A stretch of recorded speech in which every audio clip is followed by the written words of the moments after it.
Welcome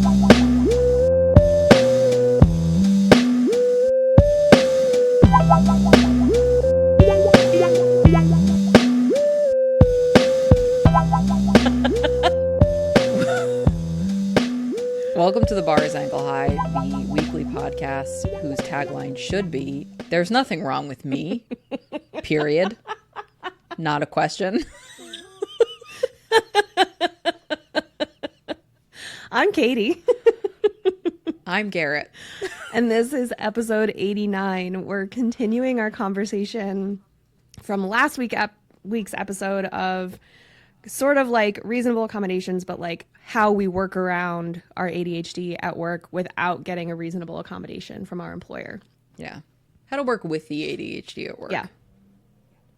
And all the struggles that come with it, because there's a lot. There's a lot. Yeah. Like literally every component of work, there is a struggle with ADHD. Yes. I mean, that's kind of daunting to look at. Do we have any housekeeping before I... Nope. If you want extended Barrel on episodes and ad-free episodes and bonus episodes and video episodes, though, join our Patreon at patreon.com/thebarsanklehigh. It's just $5 a month, and it's a great way to support us and get Garrett closer to her goal of doing this full time. Also, it makes us really happy, so we like that. It does. It does. Do you want to give us a shot of dopamine to the brain? Okay. Yes. How? Explain. Katie got real intense with that. Yes. Like a robot. Oh, Lord. So last week we talked about the multitude. Oh, I thought you were actually...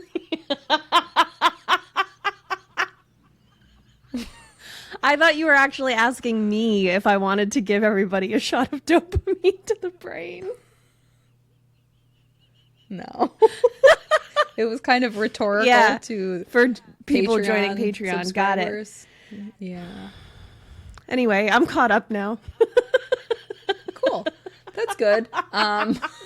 Speaking of other ADHD problems at work. But you know what? That's topical because I have that thing also where it's like you hear it and then everything keeps progressing and you're like, wait. And it's like there's a delay and then you're like, oh. And then you verbally acknowledge it and then you get looked at as the person who's like derailing things because then not only were you like behind, you eventually piece it together, but now you're laughing at yourself because you're like, that was really ridiculous of me. Yes. That is my sometimes, personal brand of professionalism. Yes. And I do the same thing. I definitely have I don't that, have like, a workaround for it. Sorry. No, I don't either. Sorry. Times 2. And I think that like this is a prime example. There's just like so many things. There's so many like ADHD specific like quirks and traits and symptoms that can just crop up in like every single part of working. The needing to focus, the needing to filter out distractions, to prioritize, to time manage, to keep yourself organized. Did I say organized? I don't know. I don't remember if I said it. See, prime example, bad memory. Those are all things that make work way harder. And can impact your interpersonal relationships at work and, your ability to promote or your self-esteem even. Maybe it's not so much that other people are limiting you in opportunities. Maybe you're limiting yourself and you're not taking advantage of things that are available to you because your self-esteem is like constantly taking this hit because of these like very normal ADHD issues that are constantly cropping up for you. So we're just talking about workarounds. Because, I mean, nothing is going to cure the ADHD, right? Like you've got it for life. So you might as well find a way to make like things a little bit easier for you. Yeah. I think one thing that can be helpful is a quiet fidget item to bring on to have on your desk, to bring with you into meetings. If you want to hold like a little ball in your hands, Katie can attest to the fact that I have a multitude of oddities on my desk and fidget items, including a variety of finger puppets. Yep. And other weird things that people see and think of me and put on my desk. So the flip side of that is I always have something to like pick up and just fuss with while I'm thinking.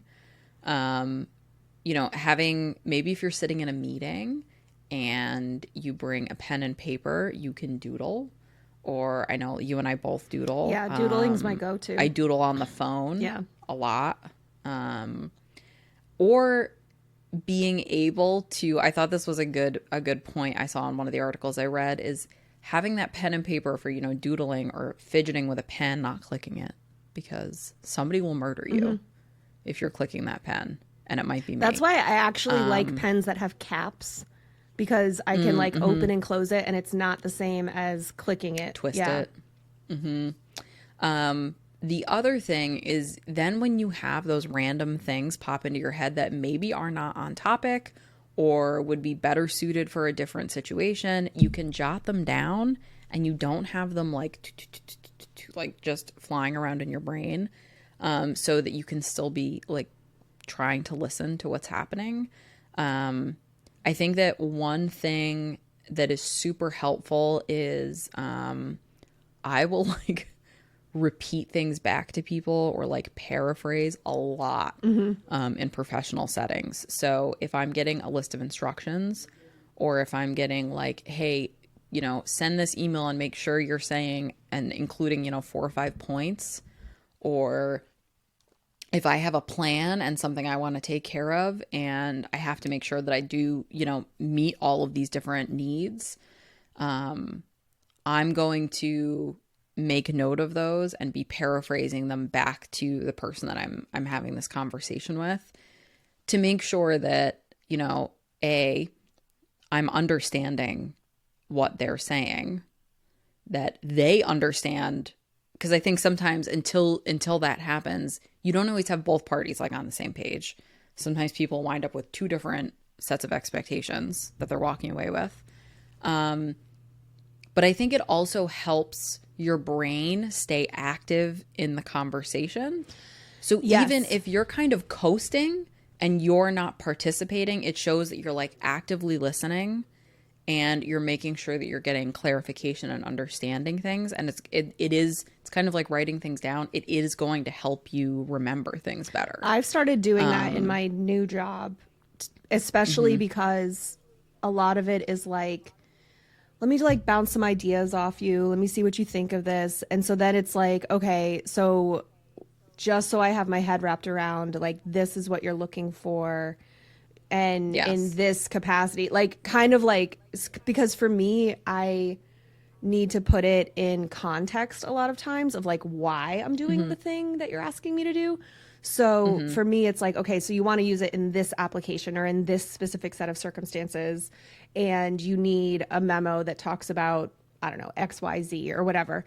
And so like, I just want to make sure, because I had, I mean, this was like months ago now, but I had an assignment where an intern had done some research, and my boss had come to me and was like, the intern like picked up on this. They did well, but they picked up on this thing, and I just want to make sure that what they said like doesn't apply in every case or whatever it is. And so I was like, okay, but there were 2 separate memos that this intern had done. So I was like, I just want to make sure that like, are there 2 questions you're asking me or just 1?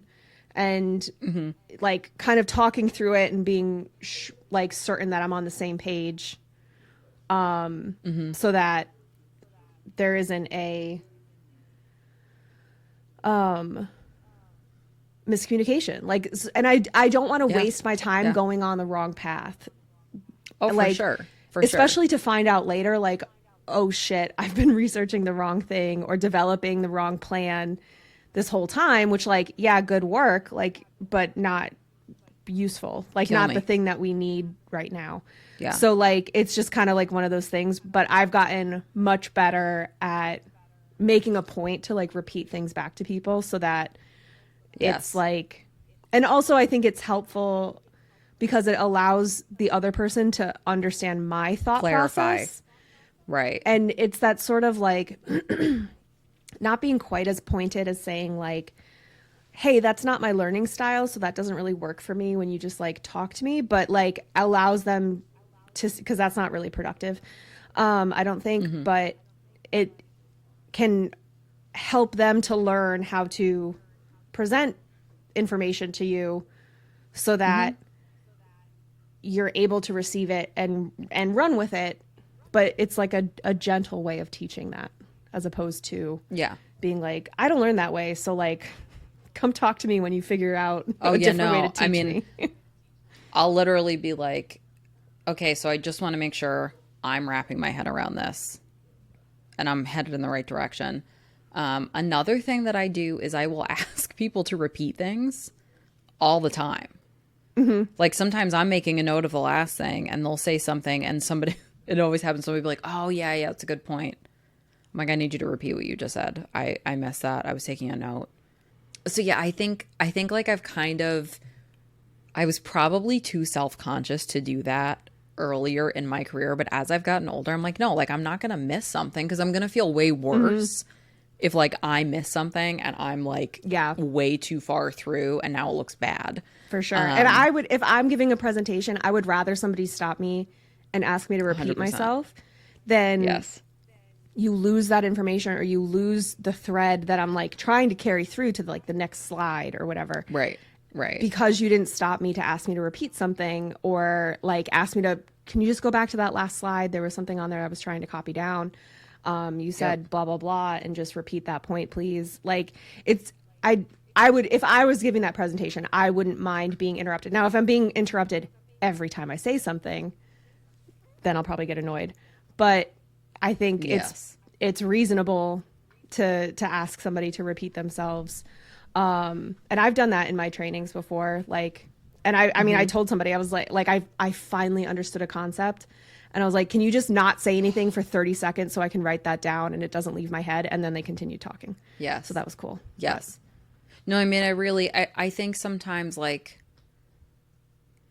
when you just remove that shame factor, which is a lot of what this podcast is about, like we're talking about these things that like so many people experience and you get older and you just get to the point where you're like, I don't have the brain power and the desire to try and mask and look neurotypical all the time. Like there's times where I would say to the people that I supervised, they'd ask me a question and sometimes I'd have to stop them and be like, give me a minute, or squirrel brain, completely forgot what you just said to me and you just say it to me again and let's start this conversation over, whatever it was. Like sometimes you just have to like, and I think that acknowledge it is like, and find a way to work with it. I think it is related to like proficiency in our fields where at this point, I don't care if you think I shouldn't be asking the question or whatever, like whatever you think of me by asking you to repeat some, like yourself, I'm less bothered by it than I was when I first started practicing law.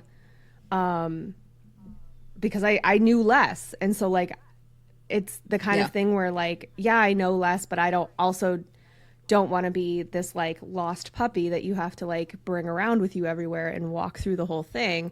Definitely probably made things way harder for myself than I needed to. For sure. But also like everyone was doing that. That definitely wasn't just like a neurodivergent thing. And I think at this point, like there's just aging and kind of just being like, yeah, man, I'm just going to live my life. Yeah. Like, I don't know. It's really short. And you know what? What the teachers said when we were in school, like ask the question because somebody else definitely has a question, is true. It is. I can't tell you how many times I've been like, can we go back to this? Because it's like not clicking. Like, can we do a couple more examples, or can somebody else explain this to me? And maybe I just needed like somebody else to explain it to me. Which I will say, like, I worked for a department that was always very big on that. Like, if somebody explained something to you and you couldn't understand it, they'd be like, let's find somebody else who knows this to explain this to you. Because maybe it's just the way the words I'm using, it's just not clicking. But somebody else always has that question. Yeah. So, like, fuck the shame associated with that. Like, just ask the question, ask the person to repeat what, I mean, my problem is usually I can't remember what I just said.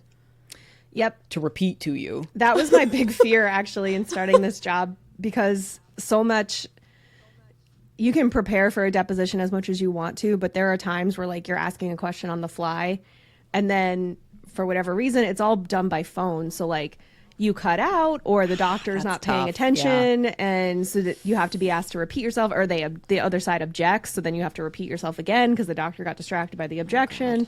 And it's the kind of thing where like, might be so bad. Yeah. So that made me very nervous because I was like, fuck, I can't remember. Mm-hmm. I can hardly remember when the other side has to repeat themselves. Like, I don't remember why I objected. Good point. I have a great working memory. Thanks for asking. Yeah, I left my working memory at home today. Goodbye. And when I say today, I mean every day. Goodbye. Yeah. And another thing kind of in the same vein that I think has been very helpful for me is, and we kind of touched on this briefly in the last episode, but getting really clear and defined deadlines for tasks, even something that doesn't need a deadline. Like there's times my boss would be like, hey, can you throw together, this and like include, blah, blah, blah, blah, blah. I need it for, something coming up. And I'd be like, I need a specific day and time of day that you need that done. Like if you need me to do it right this second, I can drop what I'm doing and do it right this second if this is a top priority. But if it's not, you need to tell me that you need it by like Tuesday close of business or Wednesday morning or whatever it is. Because if I don't have that, it's that thing where your brain goes, it's now or not now. And if it's not now, then it's never. Yeah. Or it's I do most things as as be now. 5 years from now. And yeah, sometimes it's fine, and other times it's mayhem. Other times you stop and you're like, wait, why am I working on this right now? I have like something way more pressing going on. Not true. So I have ADHD, so that other thing won't exist until I solve this problem. So it does not. That's the thing. It's labeled as not now. So it doesn't exist. Yes. It's out of sight, out of mind. It is, in Harry Potter, when Sirius dies and he falls through that like ghost curtain thing and disappears, that's where that task lives, is on the other side of the ghost curtain. That's where not now things are. Yes. All the not now things are there. Yeah. There are apps to like help you focus. So there's something like Forest where it'll like build a little forest, like the little trees, the longer you like don't use your phone. I know there's like ones where it's like drops of water and a thing or whatever. So there's like, I mean, if that's the type of thing that works for you, I don't really know that that's a thing. Like I would rather just turn off my notifications than to like use something like that. But I mean, if that works for you, that works for you. I feel like that would be good if I was like kind of like resolutioning to reduce my screen time, but not necessarily like I don't know that it would help me to stay focused like during a specific task, because I'd be checking my phone to see how long I had been working on the task. And then all my trees would be dead. That's a good point. It's just like that. I've tried apps like that at different points, and it just like, I know there's like a time, like a physical clock, like timer or something, and you can like change it so that it shows like a red portion, and it'll, as the time counts down, it like disappears. And it's like you can set it. It's that, I know that we talked about it in our time management episode, like way back when, but it was something where you have like, okay, I'm going to work for 20 minutes and then take a 10-minute break. And then I'm going to work for 5 minutes and take a 20-minute break. Yes. And like at irregular intervals. And so like it's that with the red that's like disappearing as like a visual indication of how much longer you have to go. That would be stressful to me. I agree. It makes me think of that game Perfection with all the pieces that pop out. But I understand, like I like the idea of having a visual thing of like, this is how much more time I have to focus until I get a break. But like, it's kind of like that. Which maybe the thing to do is get like an analog clock for your workspace so that you can, because maybe just like seeing the hands on it, because for some people that's better. if you can see the hands on a clock, it's a more visual representation of like time passing. If you're dealing with like a time blindness thing. I know like I personally, it'll be like, all right, so I've been working on this for a while. I've been hyper focused on it, looking at the clock, you know, I'm going to give myself another like half hour and then I'm going to go get something to eat. I'm going to step outside. I'm going to refresh my water, like whatever it is. And I do better like giving myself a time. Like I'm not great with like countdown thing. I think because when I was a kid, that was what my parents would do with homework. They would like set a timer. And it was just like, I associate that with like that puts, even if there already are time constraints, to me, that's like, oh my God, like you're going to run out of time. You're going to run out of it's time like test and you're gonna taking. get in trouble. Like, yes. yeah. Yeah. Yeah. It just creates more stress. And then I get flustered. And I don't do well in that type of My problem is setting. that it's like the same thing that I know we talked about it with like dieting in general, but like anytime I was like, oh, I'm gonna lose 15 pounds by June 1st, and then like May 1st rolls around and I've gained 5 pounds, I'm like, well, guess not. And so it's like the sort of thing where I'm like, You're okay, Googling, I gotta how do I restart the lose timer. 40 pounds in 3 days. Exactly. How do I do Yeah. that? So like if I had the timer, it would be like, okay, I just have to focus for like 10 more minutes. And then I'm like fucking around on my phone for 10 Yes. minutes. And I'm like, well, okay, 10 minutes from now. And then like, Yes. instead of just like taking the break when I need it and resetting, going to the bathroom, whatever, and then coming back, focusing, even if it means taking an extra 5 minutes after that to like scroll my phone for a minute, check my emails, reset, back in, whatever, right. do the whole shebang, and then start.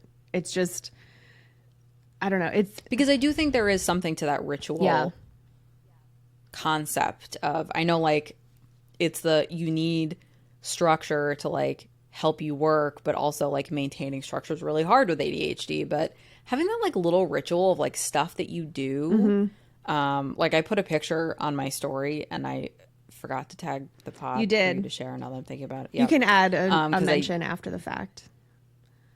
Oh, I didn't Yeah, know that. I'll show you how to do it. I'll try it. I literally had like snacks, I had water, chapstick, like the lights going, like there's a whole that I go through, but it means that I have a better ability to focus. And whether it's like a psychosomatic thing, like it's just happening because I'm doing it, whatever, it doesn't even matter because it works.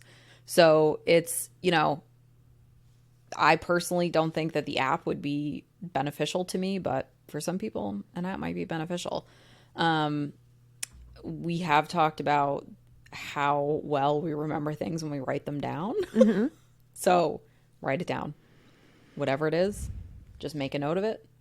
I know we've had situations come up where it's like, wait, why aren't we doing things this way? We have to check our notes because we have talked about this before. Flip back and find your old notebook where you were talking about it. And I did too, I would like date when we had a meeting and like the things that we talked about, because your brain is just like not designed to hold all this information.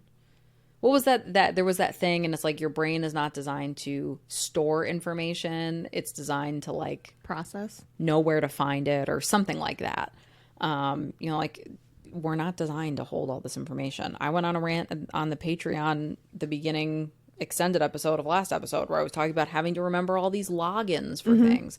Everything wants a login, and you need a unique password for everything. Like, this is not tenable to surviving every that's day. like that my I need to rant remember 400 a passwords. few weeks ago, where I was like, you know, between like tracking how much milk you were producing and how much milk the baby was eating versus how much food like solids she was eating versus how many times she was pooping and how many wet diapers she had and how much she's sleeping, like, and what I'm eating. where I was just like, how much activity I'm I'm getting. gonna unsubscribe from filling out all that shit, because whoa, that's way too much for me to keep track of. Like, and you know what's wild too is like I was not tracking everything. Like I was tracking a fraction of the things that like the whatever platform we were using had available. But then it's kind of like you know, the use of productivity trackers in a work setting, where you're like, how much time and effort is being expended on documenting all of these things that I've already done, and processed. Yes. But now I have to like prove that I've done it, and the amount of time and energy that goes into that, like it's counterintuitive. I actually was having this conversation with somebody via email at work on Friday, like right as I was like the last 5 minutes of my workday. And it devolved with me asking, can we just put a note in the file when this happens? Like just write in a note, blah, blah, blah. And it was like, well, the thing is that blah, blah, blah. And there was this whole explanation. And I was like, this is a Monday problem because like, I don't think that was a ridiculous ask, but it was also that sort of thing where like, I don't need it to have like 17 different processes to accomplish this one goal. Like just write it down somewhere that everyone can see so that there isn't this confusion going forward. Like there are simpler solutions, which again, it's like that ADHD thing where like not everything has to have like this Excel proficiency or whatever. Like you don't have to have this like crazy programming background in order to solve a problem. A lot of times solving a problem is just writing it down. I don't need to necessarily write it down in 9 different places. And if I do need to write it down in 9 different places, then I will be looking for the way to write it down in one place that like will automatically copy to those other places. Right. Because it is that kind of thing. And then it goes into that ADHD thing where then it becomes a repetitive process that I lose interest in. So then I'll go out of my way to avoid that, having to do anything related to that. So like, finding those creative solutions to things is great, but getting other folks on board with those ideas can be tough. Yeah. And I think that's part of too of like maturing and kind of being more seasoned in a job is like, you know, finding sometimes it's not even what you're proposing, it's just like the way you're communicating it. So finding the right way to communicate something so that people are really hearing you. It just takes a lot of practice. Like it's just, and it's totally dependent on every different group of people that you work with. But it definitely, it's a hard thing. I know like I've had to train people in a process that I thought needed to change because it was too clunky. Because there's, you know, systems don't talk to each other, and, you know, you're working between a web-based thing and a desktop-based thing and Excel and your email and Teams. And I think that's some of it too. Like we had a conversation once about multitasking and how that became like a thing. Yeah. Like electric multitasking versus like physical multitasking, and how I mean, when we were in college, it was like, that was like a marketable skill to have. Like must be good at multitasking and proficient in Excel and Word. And like, okay, fine. But like multitasking, what the research shows, multitasking sucks for everybody, neurotypical or neurodivergent. Nobody is good at multitasking. It is a crapshoot no matter where you get on the ride. Like it is just terrible. You are less effective. You're less efficient.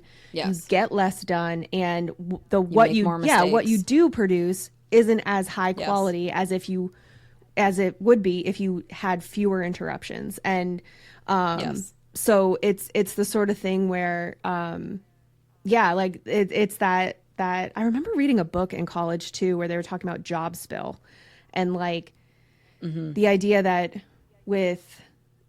at the time, because I went to college in the Stone Age, it was just people being able to check their email from home because people had home computers because smartphones weren't a thing yet. So it was the question, and there were Blackberries and Palm Pilots, but it was like you had to be like we were a day trader in New York City. Some people, like really high level people would have work email on their phone. Right. And so it was the kind of thing, and like even car phones, like people are taking work calls in their car where normally they'd be maybe processing or thinking about what they wanted to do at work, but they aren't like actively working. And so, or they're driving home and they're like decompressing. Correct. And when you don't have the opportunity to do that because you're taking calls in your car, then the idea was like, or the question in this book was like, the unpaid labor, not that they phrased it this way, but the unpaid labor of that job spill, of checking emails at night. Even though you're not responding to the email, you are committing your brain power to that problem or whatever, and saying like, okay, mark is unread and I'll handle that tomorrow. And on the one hand, I understand wanting to kind of know what you're walking into in the morning, but on the other hand, like having that downtime is so important. But in 2006 to 2012, it was all about how available are you? Be more available. Always have your phone on you. I didn't take a vacation without my phone. Like I had my work email on my phone until 2019 when I started at the state.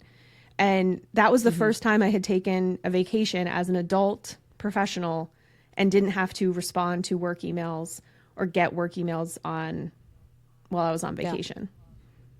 I remember like even coming home and like we would be gone for a few days and coming back on a weekday and being like, oh, well, it's like noon. Maybe I should go in and like get a jump start on my emails so that when I come in tomorrow and, I'm not getting paid. Because there is what I mean? But it's like I think it's a little bit less now, but I think there is that expectation still. The first day you come back from a vacation, you're working. You're not responding to emails and, clearing out your inbox and getting rid of like the FYI. Oh, this system's down. Oh, it's back up. This other system's down. Oh, now it's back up.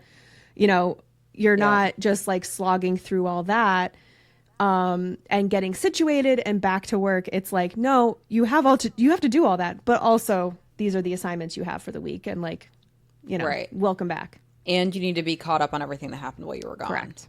So there's no gaps. So yeah, it's. I think it's gotten better at a certain but point. It was really rough there for a while. Yes, and oh my God, he's gonna kill me. Jiminy glicking it. But also like, it's not always tenable to just keep up with like every form of communication. Like sometimes something would happen and I would have to like reboot my computer and I would like forget to open my email back up. I do that all the time. And then you're like, somebody's IM and you're like, did you get my email? And you're like, no. What? Or I've just accidentally like X'd out of it. Like I thought I was closing out of an email rather than the whole program. And then I like look down and I'm like it's not lit up on my taskbar. And I'm like, whoops. I'm like, I haven't gotten an email in a while. Uh-oh, spaghetti. But and I mean, at a certain point, like sometimes it's just not. Especially working from home, like I'm getting calls on my cell phone, I'm getting IMs, I'm getting emails, like, okay. It's just like a lot of communication to keep up with all the time. So give yourself a little grace with that. That is the nice thing. My current job just aren't designed for gave me a work phone. And on top of that, it's an Android, so I basically don't know how to use it. But I was just thinking to myself, I'd be in trouble. The only thing that sucks is that I wish there was like a voice memo app, which I guess there isn't automatically on Samsungs. I don't know. If there is and someone's listening and knows this, like let me know because I would appreciate being able to like save a voice memo to my work phone. But regardless, I used to record classes in college with my voice recorder on my phone. Oh, really? Yeah, I had one teacher that the only like real exam questions you got, and her exams were fucking hard. They were all essay questions. Oh. She would use very specific economic examples she gave in class. She was brilliant, but she was so hard, and I busted my ass for like a B- in that class, and I was stoked when I got a B- because everybody else was sucking. My but professors made us ask for permission to record in class. I did. Yeah. I did ask her before I did it, and I explained why, and she was like, yeah, that's fine. But I'll tell you what, I knew how to answer those essay questions because before a test, I would listen to the lecture on my way to class. Yeah, I forgot I was going to say before that, but... Also, I'm a nerd. Well, there's that too. Another little tip that I thought was interesting is, and this might be good for people to just like knock things out, is if there's a task that you like really don't want to do, I'm sorry, and it takes less than 10 minutes to do it, just do it. Like if it's something that's going to be a bigger chunk of time, okay, like, schedule it or however else you want to do it. Do it right after you go for a walk, or do it right when you come in the morning, or, whatever like little trick works for you. But this was like, if you have something and you really don't want to do it, and it's going to take you like literally 5 minutes to do, like, just do it. Just like rip off the Band-Aid. I need a way to like, again, depends on the person. Yeah. Like I need cause like, I don't know. I would never have dirty dishes in my sink if that were a workable. Yeah, it like depends. Like it totally depends on the task. I have heard people say that they'll like they'll put on like a song that they like or something, and they'll like race themselves to see if they can get whatever that task is done before the song is over. That's a good one. But I feel like I would need that type of thing. Like I'm going to set a timer for 10 minutes and see if I can do it in 8 or something. Yeah, or like I'm going to take 10 minutes to do this, and then I'm going to go buy myself a cup of coffee. Or, something like that. Yeah. They also had this way of like, they said that you can like do things in bulk. So they almost compared it to like cramming. So they said if you can like if you have like emails that you have to respond to, take 10 or 15 minutes and like challenge yourself to answer all of those emails so that you're itching that like craving, wanting to like achieve something. They said it's like kind of a way of like gamifying it almost, to turn answering emails into like a cram session. That thing looks like it is going to topple over. I realized recently that there is a screw for this that I didn't attach to this guy here. Wait a minute. Can we just go back to a couple episodes ago when Katie was talking about how she doesn't read directions before she puts things together? I think the problem is that it doesn't, the hole, I couldn't get to line up with the hole in the post here. And so I just was like, fuck it. And that's all fine until there's a cat in that basket. Until you got a chungus in there, and then it's going to tip it over. Yeah, because there's sometimes you'll be talking and it's like... It's got, I mean, like, it's screwed in on the, 2/3 screwed in. For a second, I thought you were going to say, I only got 2 of the 4 in, but I figured 2 was enough. That's where I thought that was going, not 2 of the 3. I mean... I was like... It's, 66% instead of 50%, so... I just gotta get a screw at Home Depot. I'm an overachiever is what I'm saying. I'm sure that in the basement somewhere there's like a screw that I can use to... A random screw, yeah. So I thought that might be good too, because I know like sometimes I will like, I'll do the same type of function, and I'll kind of bunch things together that way. Like if I have to send requests for documentation, I'm going to do a whole bunch of those at once. Okay. And if I have to do this other little thing, I'm going to do a whole bunch of those at once, so that I'm kind of like grouping the work that way. I do that actually with my instead laundry. Of working one thing through. Yeah, so and that's I'll do like that everybody's like because I'm all of my laundry is always folded, or once it's clean, put onto hangers in my closet if it's not a folding item. But putting the folded items into my dresser is a fucking nightmare.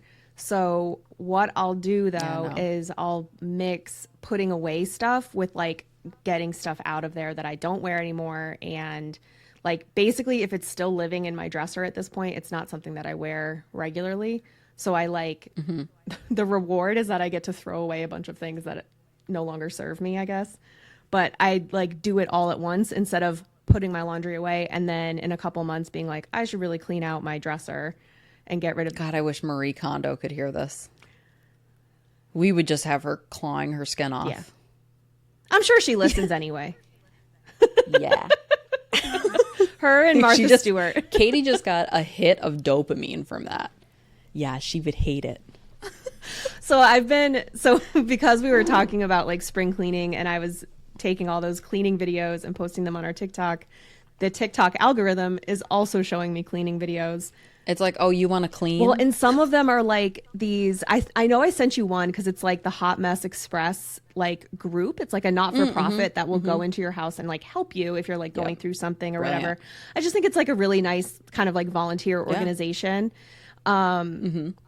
and it's just like a group of women helping out. Like they were going into this single mother's house and like just helping her like get a grip on it. And it's the kind of thing where it's like you just need a hard reset, but like you need more than one person to do that hard reset where you're like throwing away everything, reorganizing, whatever. And but I also found this like renovation page, I guess, in that, because they bought a hoarder's house like sight unseen. So they're like going through and like cleaning everything out. And then also they had to, it's like a 1920s kind of house. So there's like some amazing old woodwork in it, but they were like cleaning all the wood and like refinishing all the like the brass fixtures and all these other things. So yeah, I'm on that side of TikTok, but it's so soothing to like watch people like clean out their mess and like stunning. Preaching to the choir. Gorgeous. Yeah. I love, we were talking about that in the spring cleaning. Yes. I love watching videos of people like cleaning their whole house. Yeah. If you were on TikTok, Also, you'd be so proud of my reorganization. I would be a nightmare on TikTok. Yes. I would literally be a zombie. It's such a bad idea for me. It's like online dating, like swiping, like dopamine machine couldn't be worse for me. I would be awful. But like watching cleaning videos, and that's when you get like, oh, there's this one. That's how I found about Barkeeper's Friend, was like reading something that this cleaning person was writing. I also got one of those dust things that's like the cylindrical thing, and you wet it and it has like grooves on it, and you wring all the water out and you use it for dusting. It's by Scrub Daddy. It's like those same people, they have right? one. Yeah, that's the one I picked up, but like other people make them. I haven't tried it yet, but I'm very excited about it in my very dusty house. I love the Scrub Daddy sponges. So that's how I clean my sink. Yeah. It's so satisfying. Yeah, I like they do it. Such a good job. And I think a couple other like just little work related, like day-to-day work related points. Setting goals is important, but also like kind of giving yourself the permission to be mediocre or coasting, or like you don't have to be operating at 100% every day. And just kind of like being nice to yourself. Like you're never going to be perfect. Maybe you're not the greatest person that's ever done this job, or maybe you don't do it perfectly, but you know, like A for effort also counts for something. And I think ADHDers, I see this in particular, where like if I know that this, like I hate this job, or this is not what I want to be doing for the rest of my life, my effort level like immediately takes such a nosedive. And again, it's like that executive functioning. Like I have no control over my enthusiasm for my job. Like it lives outside of my body. There's nothing I can do about it. But so I think also where's the problem? There's that thing where it's like, you know, not everybody can be CEO of the company that they're working for. And that's fine. Like you don't have to want to be the CEO in order to deserve your current job, or to deserve a promotion. Like you don't have to promote to the very top level. Like I never wanted to be the partner of a law firm. I never want currently to be like the general counsel of any public sector organization. That's too much pressure. And also there's plenty of people who are just much more adept legal minds than me. I'm very good at my job and I love what I do, but that level of things and that level of administration, it's just not for me. That being said, I definitely have career goals, and there are days like we used to work with somebody who would call it pretzel day, like out of the office, where they were just not having a focusing moment, and it just is what it is. I use that term all the time. Not that I'm having pretzel days all the time, but there are times where like I go into work and I'm like, it does not matter what I do today. I am not focusing. Like I'm having an off day. I have like monkeys riding unicycles in my brain, and they're just like and every time I have one of those days, I have to think to myself, okay, flip side of this, how many times have I worked through a break, worked through lunch, stayed late, come in early, you know, really like worked super hard on something. Like it all kind of comes out in the wash. That's true. So I just don't think like it's worth, but this is like a really great segue into talking more like career geared things. I think that, you know, we were saying how like there's no amount of reasonable accommodations that's going to make you on time to work. Right. There's no amount of reasonable accommodations that are going to make a job that isn't good for you good for you. Yeah. So sometimes it's just not about finding workarounds. Sometimes it's like maybe this isn't the right path for you, which like I am still working on. And I'm sure like I'll find something that works well for me, and maybe it'll work well for me for 5 years, and then I decide it doesn't work well for me anymore because it is a constantly evolving thing. Is this when you're telling me you're quitting the podcast? No. I will fight you right now. Imagine what an elaborate setup that would be. I'd be so mad. So listen, I'm going to do a couple episodes on ADHD and then work. I'm just going to sideswipe you with this information. Okay, bye. Bye. I'm out. Leave recording. Go fuck yourself. No, but I think like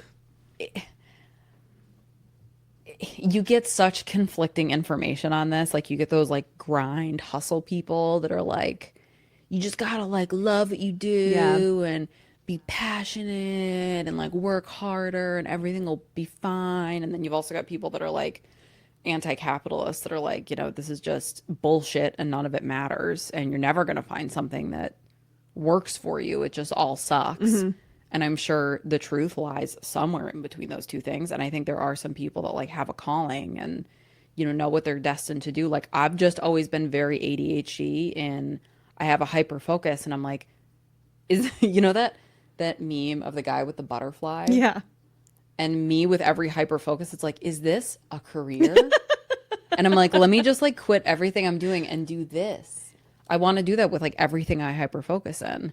So I've just gotten to the point where I'm like, I just let the, ADHD brain be feral. So, when I really want to hyper focus, I'm just going to let me go and it's making me happy. Let it make me happy. But sometimes it is just, let's just find a better path for me. Yeah. One of the recommendations was like something to keep in mind is like everybody is an expert in something. Like even if it's something small and seems unimportant, if you're really good with like 5 functions in Excel, you can be dubbed like the Excel wizard in your unit. And you get a free or cape in your building. Yes, you get a cape. But it's like, then maybe you can be the person that people come to with questions and you can build on that. Yeah. Or, oh, she's really good at, explaining something in an email. Or this person's really good at, putting together a presentation or whatever it is. Like maybe doing that helps you kind of unpack that like imposter syndrome feeling. And kind of use your ADHD as an asset. Like, oh, I have this weird little niche thing that I'm good at. I'm a person that people will ask me about gardening a lot, or like plants. And sometimes I'm like, I don't know. And other times I do know and I can help you. But it's like everybody has like a niche of things that they're good at. And sometimes it's just like identifying that. And maybe that's like all the start that you need to kind of take the ball and run with it. Another like explanation that I thought was interesting was kind of describing path, the sweet spot of like loving something and something that you're good at and something you can get paid to do. Right. And where that Venn diagram kind of overlaps. So it's maybe some starting points like, okay, I need to kind of get a better idea of what's going to be a good fit for me. I do have a very hard time sitting in an office. Katie has sat next to me at work. I am kind of like an outdoor cat. I want to be present for a little bit, maybe have something to eat, check out what's going on. And then I just like want to disappear and go outside on adventures. And you spill coffee all over the place a lot of times. I do spill a lot. on my desk. There's an open cup on her desk, guys. She's going to knock it off. And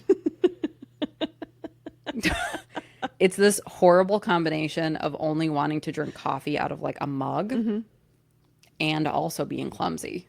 And then I got to explain how a giant coffee stand got on my old desk to somebody who was going to be sitting there in the future, and it was embarrassing. But I always have cleaning supplies at my desk. So what is my niche? You need somebody that has cleaning supplies at their desk? That's me. Have I also shot myself in the face with Dawn at my desk? Yes, I have. good for you. Thanks. Everyone's an expert at something. Everyone's an expert at something. Chaos. That's me. Making a mess. Yes. Cleaning up the mess. Also me. And then I thought we could also talk about how to cope with running late for work. Okay. I made my morning routine. Now, granted, all of this is coming from a pre-baby standpoint. Yes. So I am not a late person, but I am a just on time person. I have made I basically have to treat myself like a Victorian horse and buggy and put like blinders on myself in the morning. Again, I haven't done any of this after having a baby, so I can only speak to this to pre-children, what my morning routine was like. You're hoping you don't put blinders on and ignore your baby when you go back to the office. I can guarantee you this child will not tolerate being ignored in any capacity. She will let me know. If I stop paying attention to her for seconds, she will scream at me and let me know. I would, the night before, anything that could be prepped would be prepped. My goal was like when I was getting up in the morning and getting ready, completely brainless. Like there was no thought needed. I didn't have to do anything. I tried to make it where I was kind of like easing into the day. So the coffee was prepped the night before, like everything was washed and prepped and out. Whatever food I was bringing was made or together at least. Any of the stuff I had to bring to work was like packed up and together all in one little unit. Especially like if somebody was like, oh, can I borrow your blah, blah, blah? And I would have to like get it at home and bring it in. I would need a sticky note to remind me, but I would always get that stuff done the night before. And all like my ID goes in the same place every day. My parking pass goes in the same place every day. So when my alarm would go off in the morning, I had one set for like the time when I really needed to start getting my shit together.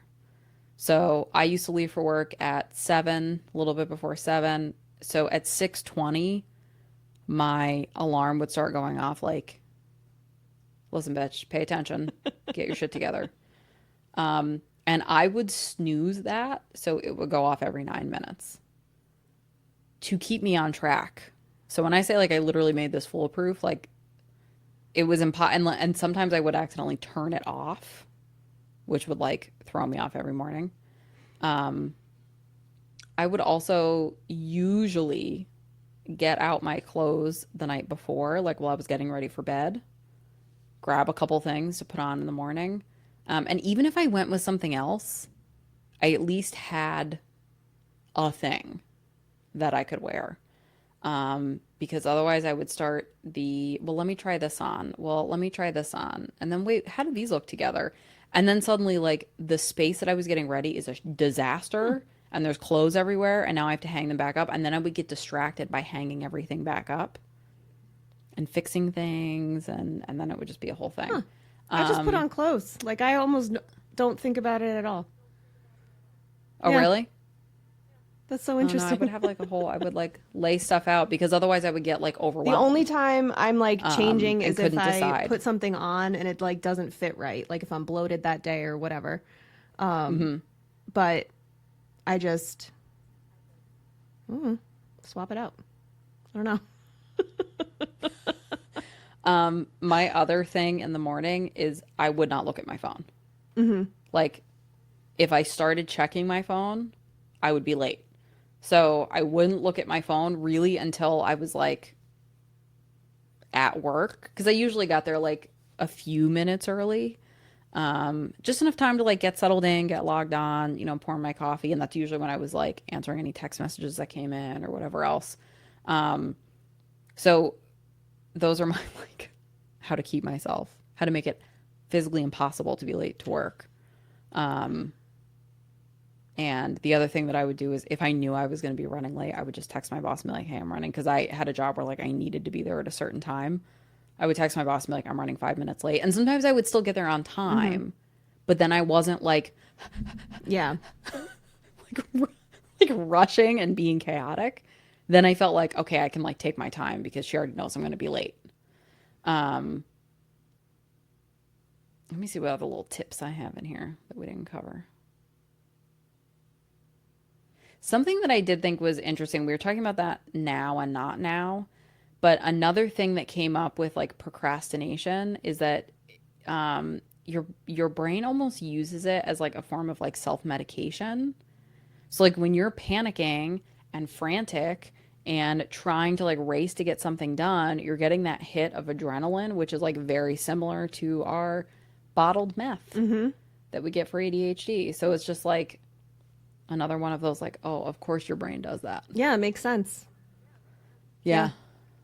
So yeah, that's some ADHD and work that are non-reasonable accommodation based. Fully unreasonable accommodations. I love that. Love that. Yes, these are fully unreasonable accommodations. And just like, I think just another example of like normalizing something. Like, yeah, these are all things that a lot of people struggle with. We just happen to be big blabbermouths about our struggles. Yeah. Yeah, I think it's that sort of thing where it's like, what is that? It's like a meme or something where it's like, I'm always jealous of people who suffer in silence because everybody knows about my suffering. I suffer loudly. Yeah, I am not a silent sufferer.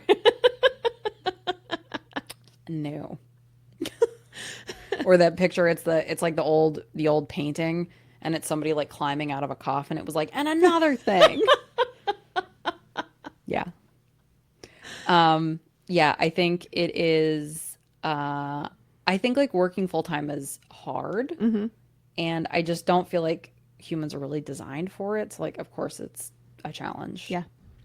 I firmly believe I'm supposed to be laying on a sunny rock most days. With your tits out.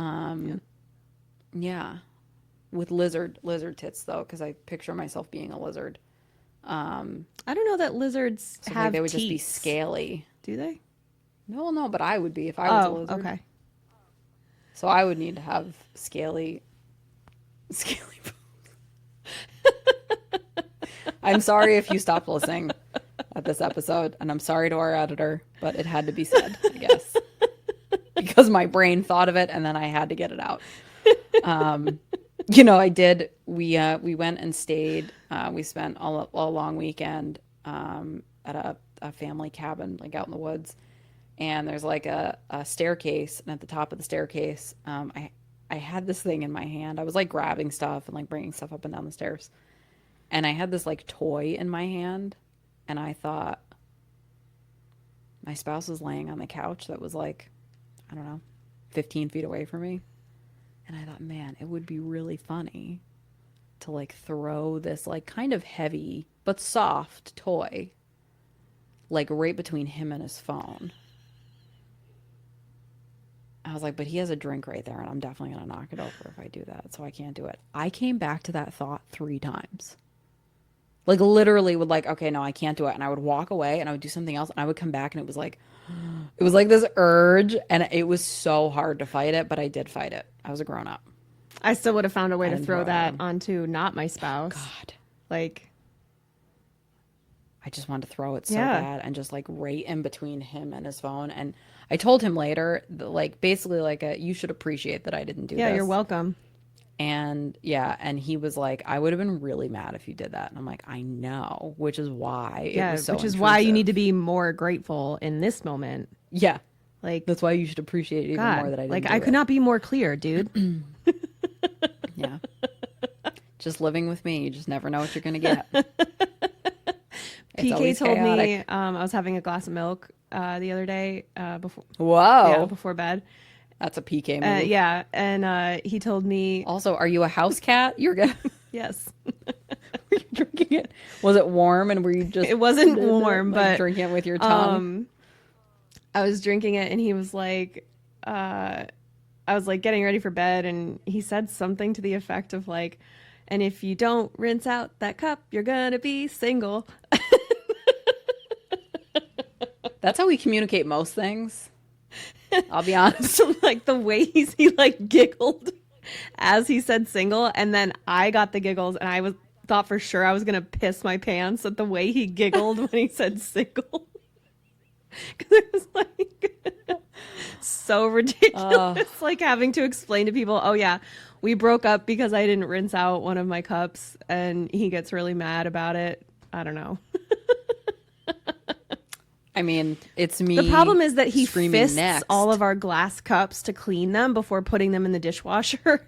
Instead of just like if something's stuck on the bottom of it, he like won't let it soak. He just like shoves his hand in there and is fisting our cups. And he did that in the past, and it not with while we were together, but a cup shattered and cut his thumb, and so now he has like a whole thing about it, which it wouldn't be a problem if he wasn't fisting our cups.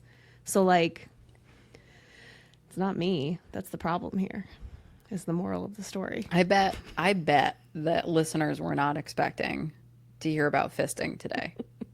You know, we've mentioned it a few times in the past few months, and Yeah, because of our fizzing. Yeah. Because we can fizzed ourselves now. and we were the fupa fisters. Oh yeah. We were talking about fupas. That's right. I forgot about that. Sorry. Kind of. Can't control it. Gotta let it just fly. Yep.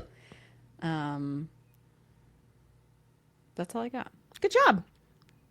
ADHD and work. Kind of. As I'm working for a small, muscly, wrestling baby. Yeah. And a geriatric dog. Which again, tune into Geriatric Patreon.